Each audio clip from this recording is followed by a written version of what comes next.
So yeah, so you wrote "Go Lovely Rose." That was your first composition. So how did it how did it kind of go from you being someone that just like wrote a piece of music to becoming like a full-time composer? Like what was that transition like? How did that come about? And how, I mean, what did that feel like? And what did that look like?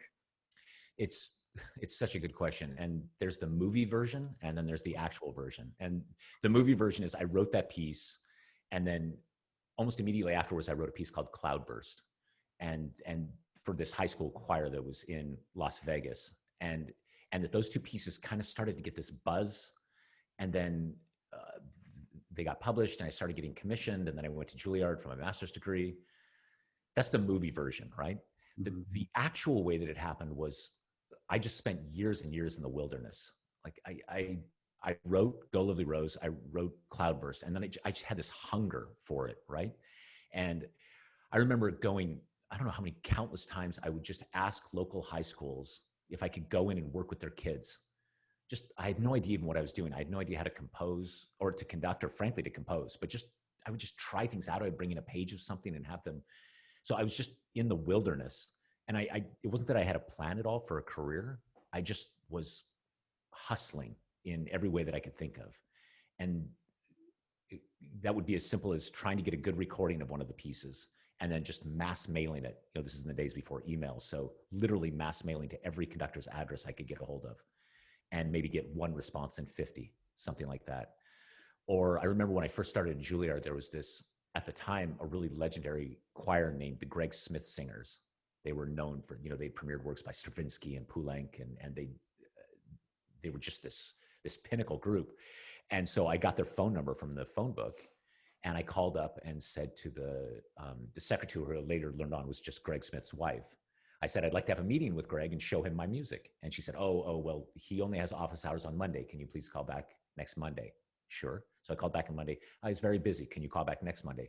So I went and bought a 99-cent calendar, my Greg Smith calendar. I put it up on the wall, and I called 15 Mondays in a row until they finally just got annoyed with me and said, okay, we'll meet. And then at the time, I'd also written a piece called Water Night, which is brand new. But both Cloudburst and Water Night had poetry by the Mexican poet Octavio Paz. And coincidentally, they were taking this big tour to Mexico. And he said, this is fantastic, just the kind of music we were looking for. So I did that every day. It was just my job for years and years and years. And even then, it wasn't all the movie version. When I graduated in 1997 from Juilliard, I moved to Los Angeles thinking that I was going to be a film composer. And I hustled and hustled and hustled. I could never really get that thing going. But at the same time, I was getting genuinely hungry, like actually hungry, you know, like I needed money. And so I just started taking all the commissions I could, no matter what they asked for. There was even some commissions I took where I would say, look, at the end of this, I'll write you the piece, but you just buy me dinner or buy me a Coke, and we'll call it a commission. Nobody has to know what the money is, and it'll just appear that I'm successful. It'll appear that I've got a career going, you know. But in the meantime, it was always like, oh, what am I doing with my life?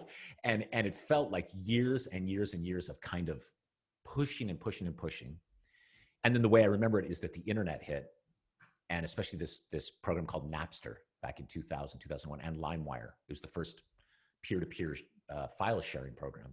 And I could see online that all of my recordings of pieces that I'd written, especially a piece called October for band, were just getting shared around all over the place.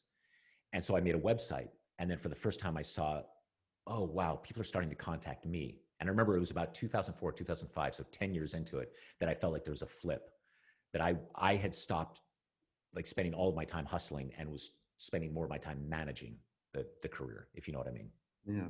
About how much time do you think that was, like up until from the moment you started writing music to that point? Where the flip was? Yeah. I'd say, I'd say 10 years. Yeah.